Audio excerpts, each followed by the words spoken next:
बिस्मिल्लाहिर्रहमानिर्रहीम। मैं हूं ज़ैनुल आबिदीन और आप देख रहे हैं यूट्यूब चैनल।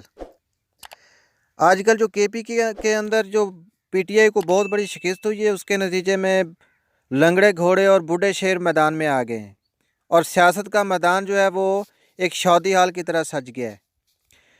अब शहबाज शरीफ जो है उसने ख्वाजा मोहम्मद रफ़ीक की जो डेथ एनिवर्सरी है उसके ऊपर ख़ताब करते हुए कहा है कि जो इमरान खान के दिन है वो गिने जा चुके हैं और उन्होंने कहा है कि गो न्याजी गो का जो नारा है आवाम को उसकी हमायत करनी चाहिए और पीडीएम को सपोर्ट करना चाहिए ताकि वो जल्द आवाम जो उसकी हुकूमत है इमरान खान की उसको गिरा सकें और जो एटम बम गिरा हुआ है महंगाई का आवाम के ऊपर वो किसी हद तक कम हो सके।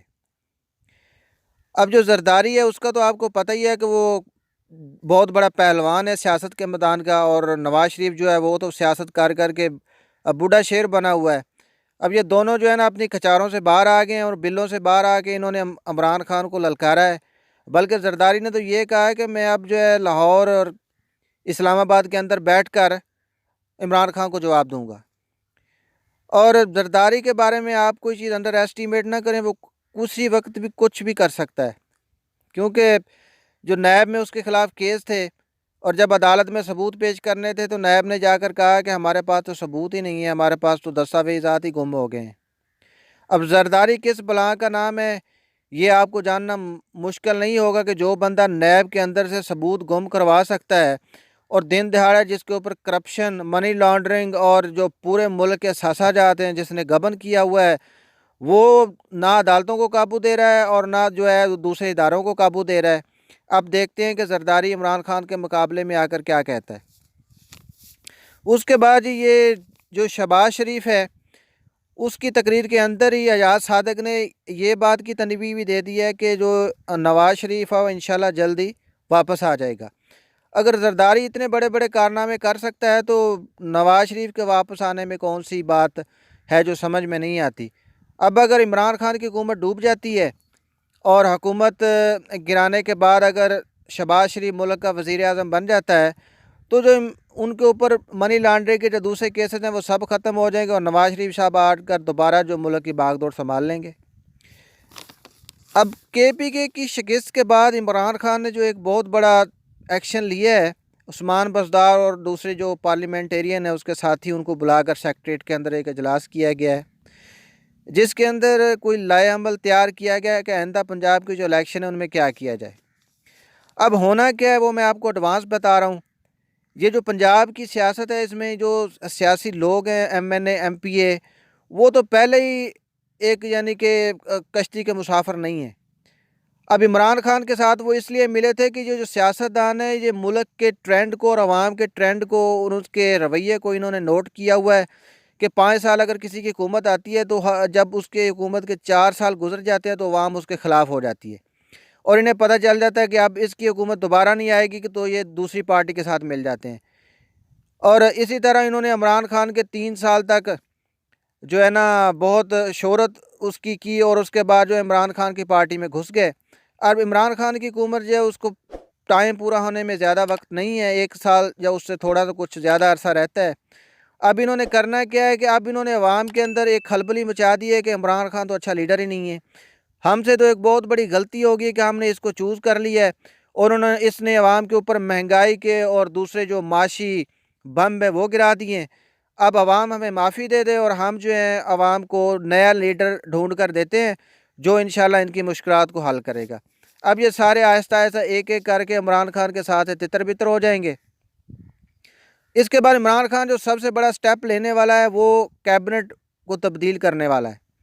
कैबिनेट की तब्दीली से उसका ख्याल है कि मुल्क के अंदर कोई बहुत बड़ा इनकलाब आ जाएगा, लेकिन शायद खान साहब को ये अंदाज़ा नहीं है कि कैबिनेट भी उन्हीं लोगों के ऊपर मुश्तमिल है जिनको हम भगोड़े कहते हैं। अब वो तो अपना सर तोड़ की बाजी लगाएगा कि मुल्क के अंदर जो इंतशार फैला हुआ है और जो सियासी जमातें इकट्ठी हो गई हैं और अब लोहा भी गर्म है। इमरान खान को जो बैरूनी कर्ज़ों ने घेर रखा है। कोई पिछले 5 महीनों के अंदर खान साहब की हुकूमत ने 4.6 बिलियन डॉलर का कर्जा लिया है। आवाम तो उसके बारे में भी पूछ रही कि वो इतने पैसे क्यों लिए हैं। आप तो कह रहे थे कि मुल्क जो है वो माशी तौर पर मजबूत हो जाएगा, हम बैरूनी कर्ज़े नहीं लेंगे। अब $4.6 बिलियन का कर्ज़ा लेकर आपने क्या किया है, और मुल्क वहीं का वहीं खड़ा है, बल्कि जो अवाम की सूरत हाल है, पेट्रोल है, जो दूसरी चीज़ें हैं वो और भी महंगी हो गई हैं।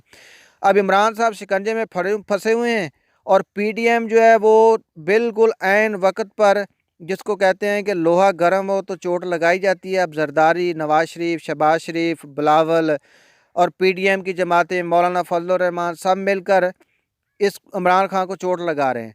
और इसकी हुकूमत को जैसे मैदान के ऊपर एक बड़ा सांड कुर्बानी के लिए जिसको गिराना होता है और उसको बहुत बड़े बड़े रस्से डाले जाते हैं, तो इमरान खान को सब मिलकर जो है वो गिराने की कोशिश कर रहे हैं, और ये कह रहे हैं कि इसकी हुकूमत जो जल्द जल्द चली जाए।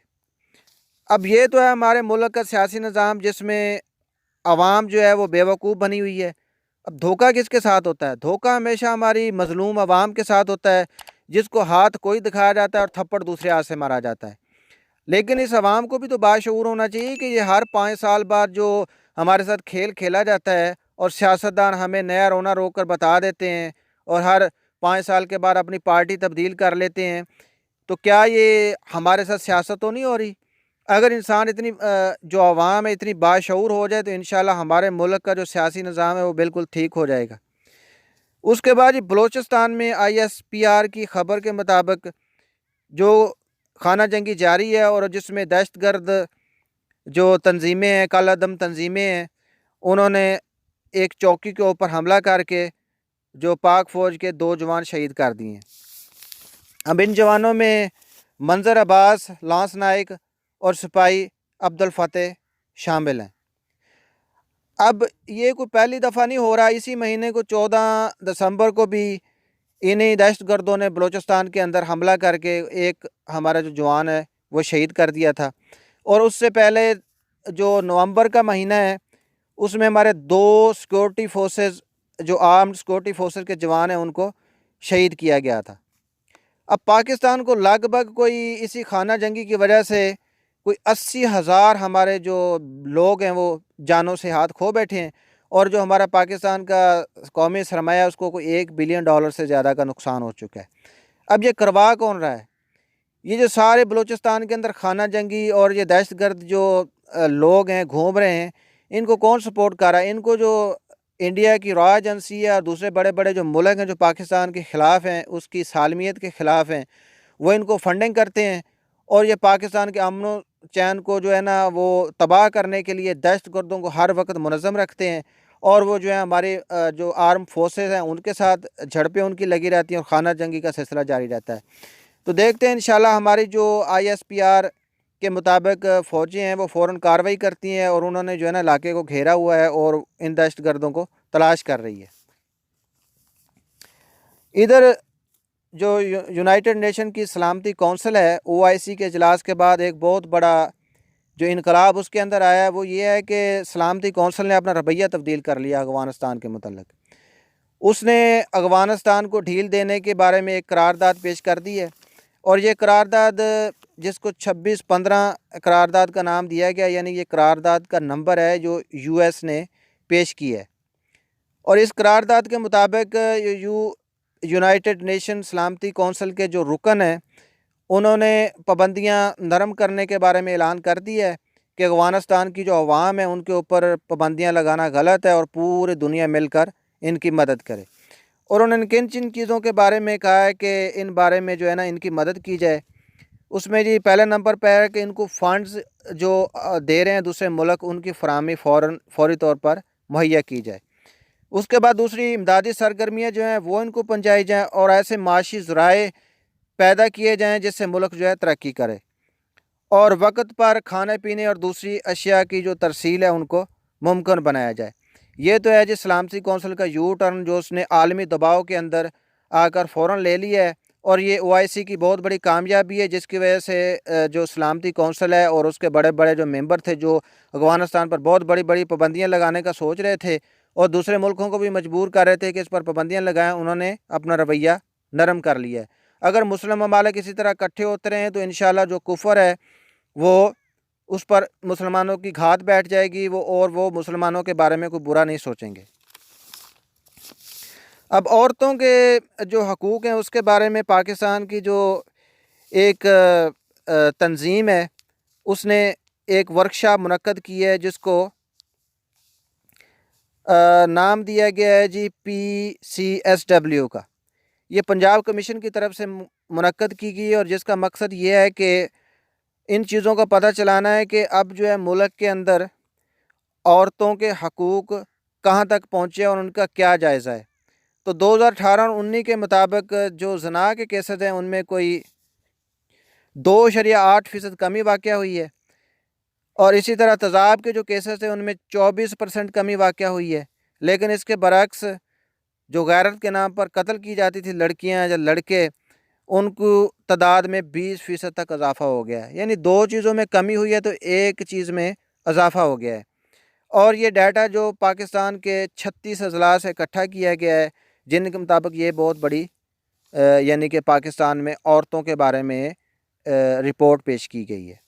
आप आते हैं कि जो पाकिस्तान की खुफिया एजेंसी है ISI और जो इंडिया की खुफिया एजेंसी है, ये वक्तन फ़क्तन पाकिस्तान का भी अपने लोगों को पकड़ लेता है और कहता है कि ये खुफिया हसास जो मालूमात है दूसरे मुल्कों को पहुंचा रहे हैं, और इसी तरह इंडिया का भी अपने लोगों को पकड़ लेता है कि ये हमारे खुफिया मालूमात ISI को पहुंचा रहे हैं। इसी तरह पाकिस्तान में एक SI को गिरफ़्तार किया गया है और इसको जो metro bus station Jinnah Avenue के ऊपर गिरफ़्तार किया गया। FIA ने इसके ऊपर संगीन इल्ज़ामात और खुफिया और हसास अदारों की जो मालूमात हैं वो एक गैर मुल्की सफ़ीर को देने के जुर्म में FIR दर्ज करके इसको पकड़ा है और इसे एक USB 2 मोबाइल और 50,000 रुपये नकदी भी बरामद हुई है। अब इसको जो है ना 15 दिन के जुडिशल रिमांड के अंदर FIA के हवाले कर दिया गया। अब देखते हैं कि इसका खुलासा क्या निकलता है कि इसने कौन सी मालूमात जो हैं वो गैर मुल्की सफ़ीरों को दी हैं। अब पाकिस्तान के जो अवाम है वो गरीब लोग हैं और गुर्बत की चक्की में पिसने की वजह से ये अपना दीन ईमान सब बेच देते हैं।